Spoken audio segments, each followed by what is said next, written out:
case, with screenshots, timelines, and photos he'd apparently taken of me and Bryce.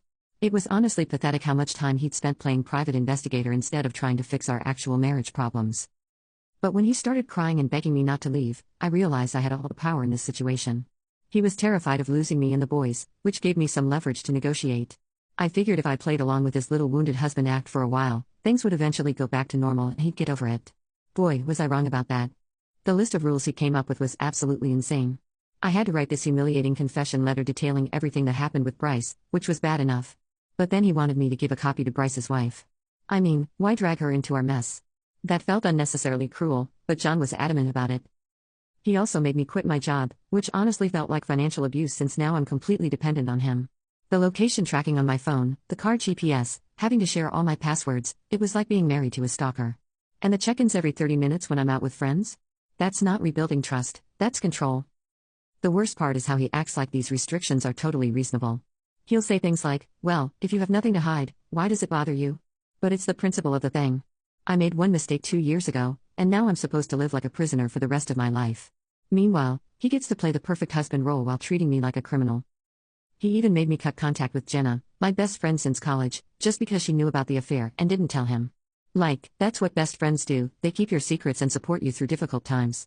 But John saw it as this big betrayal and conspiracy against him. Now I barely have any friends left because he's suspicious of everyone in my life.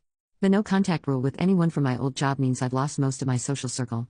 I feel completely isolated, which I think is exactly what he wanted. He says it's about rebuilding trust, but really it's about making sure I have nowhere to go if I decide to leave him. And the intimacy thing, we haven't been intimate since everything came out because apparently he needs to heal first. But then he gets upset when I don't initiate other physical affection. It's like he wants me to beg for his attention while simultaneously punishing me for wanting attention in the first place. The whole situation is completely messed up. I've apologized a million times. I followed his ridiculous rules. I've isolated myself from everyone I care about, and it's still not enough for him. Sometimes I catch him looking at me with this smug expression like he's enjoying watching me squirm. Is this really about saving our marriage, or is it about him finally having complete control over me? Because honestly, it feels more like revenge than reconciliation. And the crazy part is everyone acts like I should be grateful for his forgiveness when really I'm the one making all the sacrifices to keep this family together. After about 1.5 years of living under John's microscope, I started to crack. I mean, how long is a person supposed to be punished for one mistake? I was going crazy sitting at home all day with nothing to do except think about how miserable my life had become. At least when I was working, I had purpose and adult conversation and something to look forward to every day.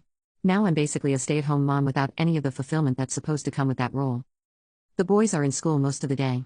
The house only takes so long to clean, and I'm left with hours of emptiness to fill. I started small with testing his boundaries, maybe I'd forget to check in exactly on time.